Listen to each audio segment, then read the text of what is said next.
Hello friends. क्या पृथ्वी पर रहने वाली आत्मा की जुड़वा आत्मा जीवात्मा जगत में उसके जीवात्मिक मार्गदर्शक के रूप में कार्य कर सकती है, या जुड़वा आत्मा किसे कहते हैं और क्या यही आत्मिक मित्र भी है? इस ब्रह्मांड की प्रत्येक आत्मा दरअसल एक पूर्ण आत्मा का आधा हिस्सा होती है। जब एक आत्मा चौथे लोक के 5वें स्तर से अपनी यात्रा आरंभ करती है तो यह 2 भागों में विभाजित कर दी जाती है, नर आत्मा और नारी आत्मा।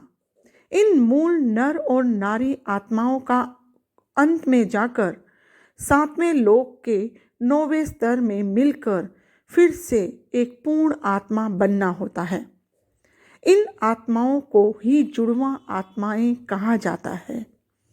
असंख्य जन्मों के बाद जब दोनों आत्माएं पृथ्वी पर कभी पुरुष रूप में और कभी स्त्री रूप में अपना अपना प्रशिक्षण पूरा कर लेती हैं और अपने कर्मों के फल भोग लेती हैं, तब जाकर ऐसा संभव होता है।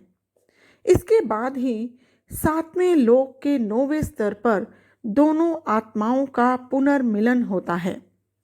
जो ही आत्मा 7वें लोक के 9वें स्तर पर पहुंचती है, पुनर्मिलन से ठीक पहले पुनः वह पुरुष और स्त्री की मूल आत्मा के रूप में आकर अगले विश्व की ओर प्रस्थान करती है। अतः आपकी जुड़वा आत्मा पृथ्वी पर कहलाए जाने वाले आत्मिक मित्र से बहुत अलग होती है।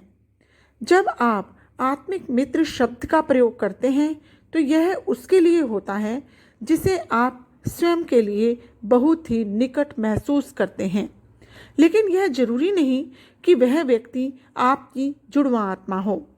वह व्यक्ति एक समूह आत्मा हो सकती है जिसके साथ आपके पिछले जन्मों के कई रिश्ते हो सकते हैं।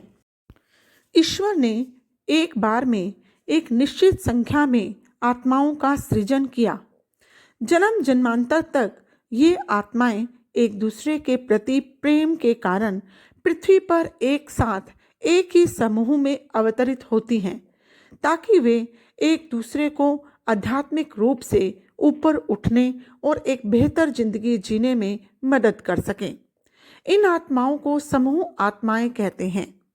कभी कभी जब आप किसी ऐसे व्यक्ति से निकटता महसूस करते हैं जिससे आप कभी मिले भी न हो, तो इसका कारण यह हो सकता है कि वह व्यक्ति आपकी समूह आत्मा हो।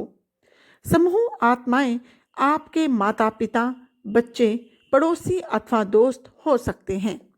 एक व्यक्ति के केवल एक ही जुड़ा आत्मा होती है, लेकिन उसके अनेक आत्मिक मित्र और आत्मिक समूह हो सकते हैं। जब आप अपनी जुड़वा आत्मा से मिलते हैं तो यह बहुत ही अमूल्य रिश्ता होता है। यदि दोनों आत्माएं उच्च स्तर पर हों तो वे पृथ्वी पर एक दूसरे को आध्यात्मिक रूप से उन्नति करने में मदद कर सकती हैं और उनके बीच सच्चे विश्वास और सच्ची मैत्री विकसित होती है, क्योंकि उनकी जीवात्माएं एक दूसरे को पहचान लेती हैं। यह बात भौतिकता से परे है। यह 2 जीवात्माओं की बात है जो एक दूसरे से मिलते हैं और उन्हें इस सत्य का एहसास भी होता है कि वे एक हैं, समान हैं। कुछ स्थितियों में यदि दोनों में से कोई एक आत्मा अथवा दोनों आत्माएं निम्न स्तर पर हों, तब हो सकता है कि उनके आपसी संबंध शायद अच्छे न हो। जुड़वा आत्माओं का विकास अलग अलग चरणों पर हो रहा हो, यह संभव है। प्राय ऐसा होता है कि एक आत्मा पृथ्वी पर अवतरित होती है और दूसरी आत्मा जीवात्मा जगत से पृथ्वी पर उस व्यक्ति का मार्गदर्शन करती है। यदि कोई व्यक्ति आपकी जुड़वा आत्मा है, इसे जानने का एकमात्र उपाय है स्वचालित लेखन, और इसका प्रकटन केवल बहुत ही असाधारण परिस्थितियों में, जब इसकी जरूरत होती है, तभी होता है। उदाहरण के लिए, यदि आप अपनी जुड़वा आत्मा से परिचित हैं तो वह जुड़वा आत्मा आध्यात्मिक रूप से पतनशील है, तो आपसे कहा जा सकता है कि आप युक्तिपूर्वक उस आत्मा की मदद करें। प्रत्येक आत्मा को 2 भागों में विभाजित करने के पीछे ईश्वर का मुख्य उद्देश्य है मनुष्य को सही अस्तित्व की शिक्षा देना। आप पर एक दूसरे की प्रगति की जिम्मेदारी होती है। संयुक्त होकर जुड़वा आत्माएं बड़ी उपलब्धियां प्राप्त कर सकती हैं, लेकिन यदि उनमें से एक लड़खड़ा जाए तो दोनों को आध्यात्मिक रूप से नुकसान होता है। इसका कारण यह है कि जब आप 7वें लोक के 9वें स्तर में पहुंचते हैं तो आप अपनी जुड़वा आत्मा के साथ संयुक्त होकर एक संपूर्ण आत्मा बन जाते हैं। केवल इसके बाद ही आपको अगले विश्व में जाने की अनुमति मिलती है। यदि आप 7वें लोक के 9वें स्तर में हैं और आपकी जुड़वा आत्मा आध्यात्मिक रूप से निम्नतर लोक में है, तो आपको अपनी जुड़वा आत्मा के 7वें लोक के 9वें स्तर में पहुंचने तक की प्रतीक्षा करनी होती है, चाहे इसमें कई जन्मों का समय ही क्यों न लग जाए। यह कठोर और अनुचित लग सकता है, लेकिन वास्तव में इसका मकसद आपकी आध्यात्मिक उन्नति की रक्षा करना है।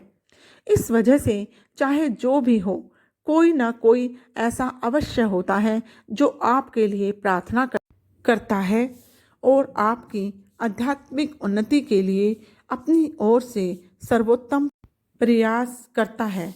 इससे आपको जिम्मेदारी, सह अस्तित्व और निस्वार्थता की शिक्षा भी मिलती है।